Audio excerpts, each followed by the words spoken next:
And just like that, I have 12 seeds planted, potential for 12 plants. If I get 50% germination, that means one from each one. That would be nice for me.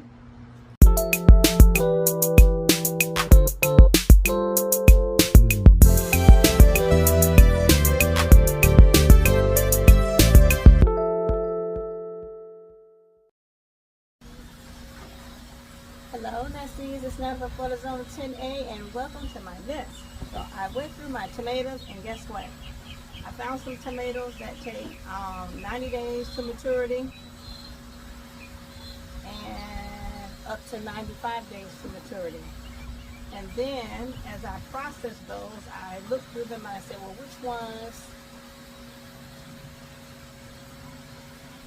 Let's start all over again.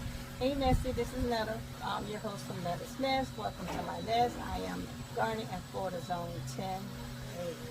I garden in green stock. I garden in ground. I garden in grow bags. I garden, what else?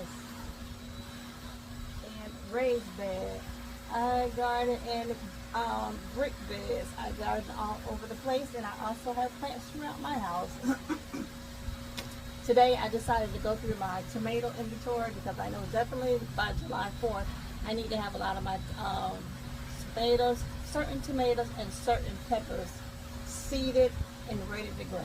So this is what I have learned throughout my journeys, listening to some good Florida gardeners. Trina on Home Florida, I think it's Trina. Southern Latitudes, and Jared's Garden, and there's another girl that's on the East Coast in Melbourne. And I really had to hone into the people that are in very similar areas of mine, because we have to strategically plan to garden, because although we can plant stuff all year round, we have to start this stuff at a particular time to make sure that we have fruit at a particular time. We can't start things too early. It's going to fizz out. We can't start things too late because we'll never get, we won't get any fruit. And I've done that so much by trial and error. So I have been listening. I have been listening to my plants. I have been watching my plants, how they germinate. And I am finally realizing I'm honing in on my peppers. So these little babies here are my tomatoes that take up to 90 days. So that means I need all of June, all of July, all of August to start getting fruit for September, October, November, December, and January. And so I'm going to start these first. This is going to be my first set of seeds that I'm going to seed. I cannot go by what this right here states, because this works for folks that live in North Florida. I have to be particular and strategic how I want things to grow here in my nest in this region at certain times of year. So it'll be just enough heat for things to germinate outside. Thank goodness, but I don't want to deal with the flies in the house. And then there'll be just enough height to go into the nursery over here to be kept safe and sound, to be placed in the garden, to be just the right size when they go out into the garden, about 1.5 feet or so in September. So I went through my tomatoes, and then I said to myself, I don't want all of those orange tomatoes. Although they were beautiful and I enjoyed them, they were sweet, juicy, fruity, no one was limiting. Some of them were nice and meaty. Oh, they were beautiful. They were too sweet. I wanted tomato. And I thought I wanted everything besides the red tomato. So I am starting off with red tomatoes because I went through all my tomatoes. I took out all the ones that said fruity, juicy, and that were orange. That left me with mushroom basket. And mushroom basket takes about 95 days. And I know this one takes a long time. And I like the mushroom basket. It's a huge tomato bush. the vines get about 9 to 10 feet long. So I gotta get this out into the. I gotta get this one started. I did have a Kellogg's breakfast butter basically. I think it takes up to 80 days, and I don't feel like that's a beast to deal with. But the tomatoes are absolute. I love them. That will be an orange tomato that I will grow. So this one is an indeterminate. It's an heirloom variety. They get up to 1 pound. They get big, and I love how they look like a flower. This is a delicious tomato. I don't remember growing this one. If I did, I don't remember. It said 90 days to maturity. It's an indeterminate. It's a beefsteak variety.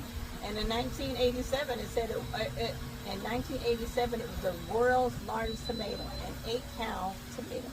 I'm not going to get that. I'm not anticipating it, but this looks like a rather delicious slicer. I have learned anything that has German in it is not, number one, prolific and big. So this is the old German. It's an orangey-like one with, it kind of reminds me of the Mr. Strippy. Mr. Strippy splits a lot, and it's a fruity flavor, so I took that one out. But this old German, I had this over here. I don't know if the old German or peak one, but we're going to see how this one grows. So this one's an indeterminate, about 2 pounders, great for slicing and even ketchup. So this one is sweet.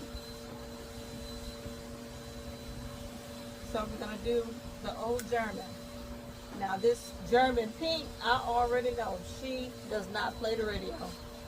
She is big, she is beautiful, she is tasty. Yes, it's an indeterminate. Weighs up to 1 to 2 pounds. Yeah, this is good. It's a little pinkish, so we're definitely growing the pink German. And then I have the black seaman. And I remember this black seaman kind of, sort of, I want to say it was soft. If it was soft, I won't grow it no more. I'm only going to do 2 seeds. That is it. 3 max. I had too many tomatoes last year. So, I want to say this was too soft. It was one of the ones that was kind of, I'm not really sure. This is an heirloom from the Ukraine, 1 pounders, burgundy in color, hints of pineapple and tropical. Yeah, I think this was a sweet one. This one's talking about hints of pineapple. I don't know. We might not grow this. I don't think I want a sweet tomato. Plants are good at producing a season long. We'll see. I'm suspicious about that one. For some reason, I said I wasn't going to grow that one again. Castelluto Genovese. This is another rib one and grows in like that. Sweet and juicy. I don't think I'm going to grow you either. Oh yeah, I think I picked this one because it says it was disease resistant. Even though it was sweet and juicy, it was disease resistant. So I might go for it. So I am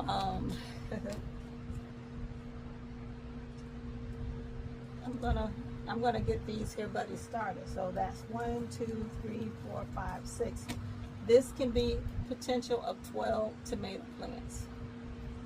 I'm gonna do 2 seeds. I'm going to tag them.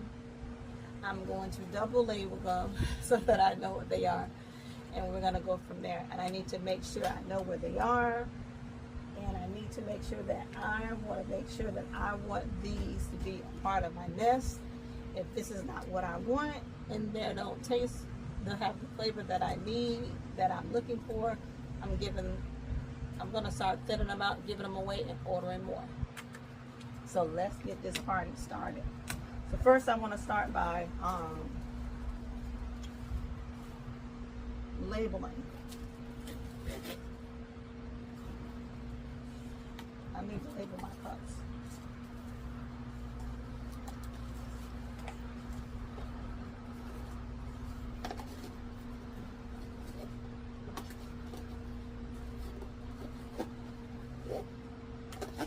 I need to find my cups with all the holes in them. Honey just bought me like 120 more cups.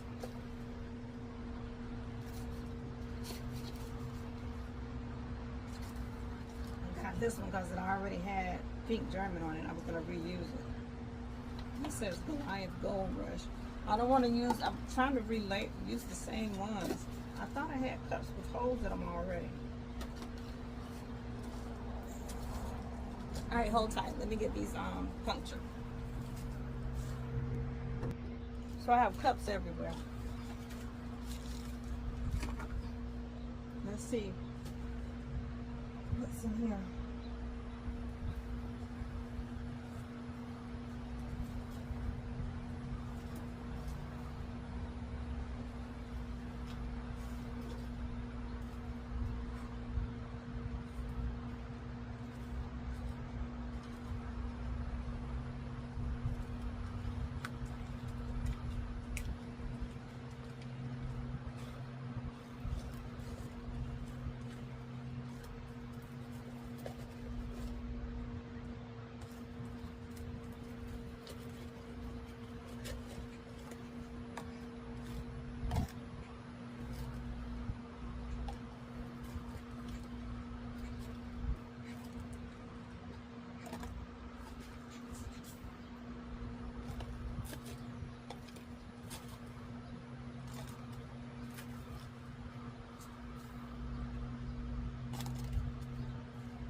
And I just glue up here and everything.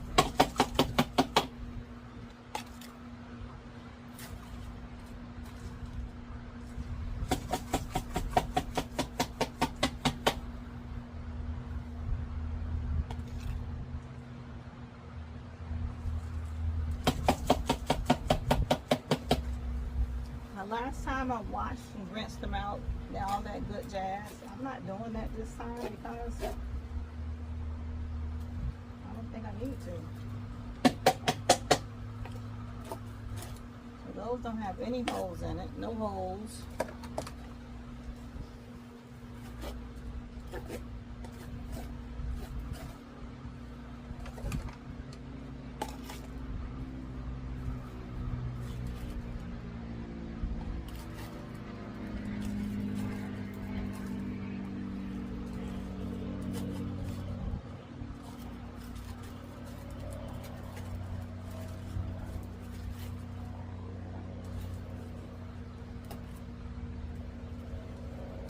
And I got a bunch of cups. I saved them.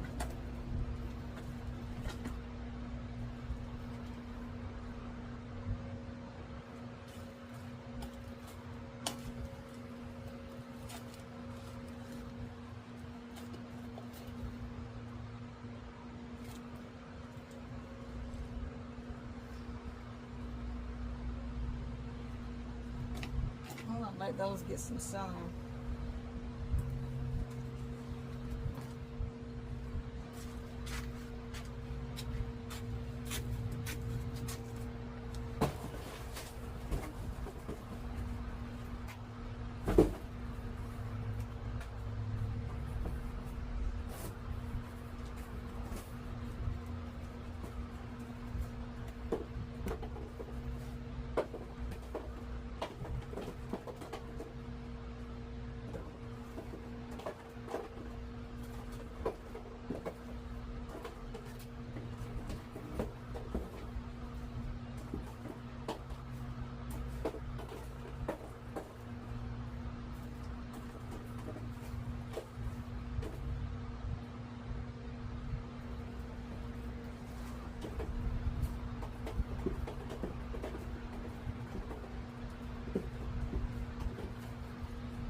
soil.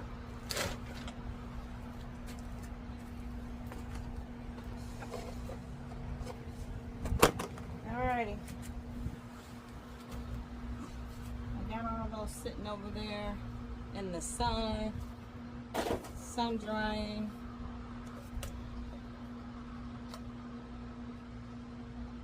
The water looks all clear. You never know what be floating around in here.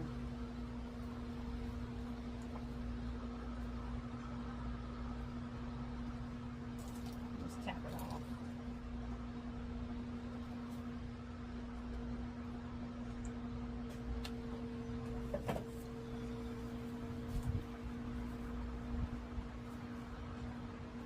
So I know a lot of my nesties are just walking into the harvest. Everybody's all nice and situated. But here in Florida, you know, a lot of things are fizzing out. I did have to get up and I sprayed this morning. I got my my neem oil, my BT, and my Dr. Bronner's dead bug. Mixed it all together with some fertilizer and just went around and just tapped off my eggplants especially, and my peppers that I placed over there, because the spider mites have just decimated a couple of things here, and I just couldn't get it to slow down. So I really had to be very diligent with trying to get that under the spider mite population under control. And something's over there decimating my watermelon plant, so I sprayed that. But I only sprayed the leaves because I have so many flowers out here. I want to make sure that I don't spray anything on anything that's pollinator affiliated. So my leaves I definitely sprayed. I did go and spray my big zucchini, not my big, but I sprayed my zucchini this morning, and I'm glad I did, because what came crawling out of there, I don't know if that was the squash bug or that other thing, that the vine board. So that came crawling out of there, and then it was still moving. So I hit that with some Raid spray, and I made sure that I sprayed down in there and checked the inside and make sure I don't see any spittle coming out of there. My eggplant over here in the grow tower that's in the center of the yard, it's starting to look better, and in addition to that, the eggplants are growing again. I'm telling you, that spider mite was just taking over. So the eggplants, to me, they're looking a little bit better. The one over here looks good. The ping pong, that's what I'm going to call it, eggplant. And then I have about 4 eggplant in my green stock out there, and then there's a little one right here, and then there's a little one up under the trellis there. I've been having to keep up. I'm always seeing something. I had to keep up with the spraying, and I went and sprayed my the cucumbers. They like that area over there, and I know this is not the time to be growing cucumbers in zone 10A, Southwest Florida, but they're in a shaded area, and they are in a controlled area over there with some sunflowers. Look at the old nasty squirrel. So today is May 26th, and this is gonna be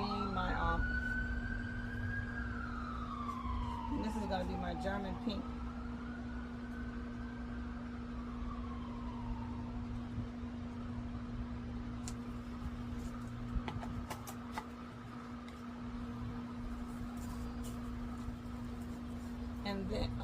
And then I'll put those over there in the cage.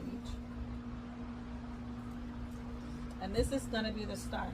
And then I'll start. I think the next one tomatoes that I have, they are 80 days, so I won't start those until the end of June.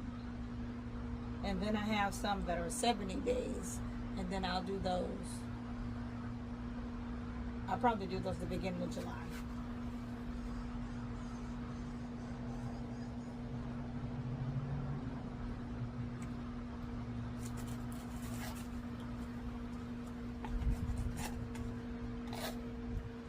And this is, we talked about this one. This is the delicious tomato.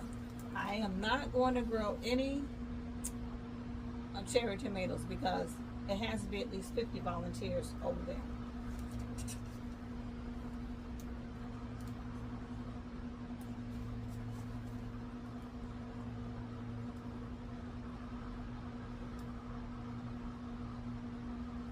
Today is Memorial Day, I believe. I think it's Memorial Day. Today's Monday, so there's no work today. I didn't think the garbage man was coming, but he was out there, sure enough. Late, too. We have no garbage out there. It's piles of collective. Oh, it's just a mess out there.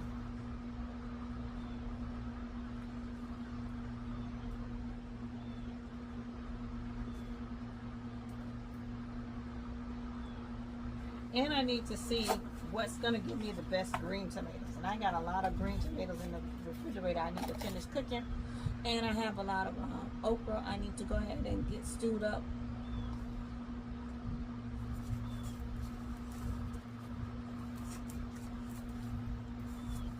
This has a crack in it, but oh well. Costouto.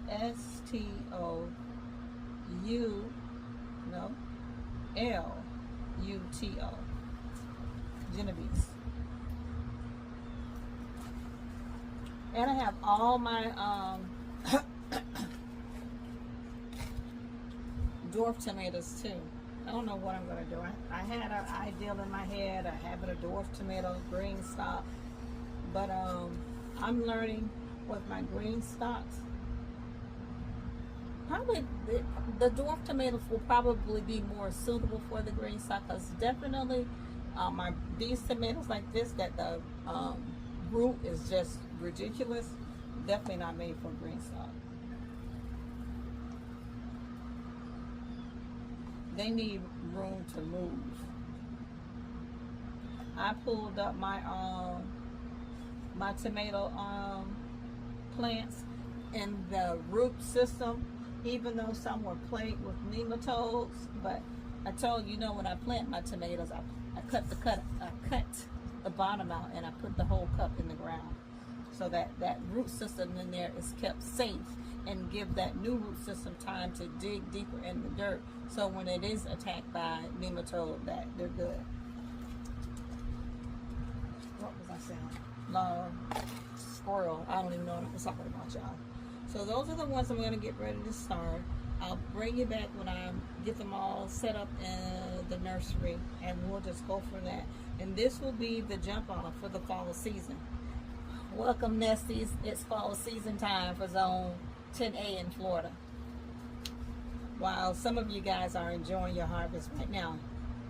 And I see a lot of my Gulf Coast cousins, especially that Louisiana, Texas group, because they got snow last year, so they are like in between. They can start doing stuff now, they can start doing stuff later. We're over here in Florida playing double dutch when you get started, when you get in. All right, friends and fam, thanks for hanging out with me. Thank you for coming into my home. Thank you for allowing me into your home, and thanks for just listening to me chat along. All right, Nesties, I'll see you next round.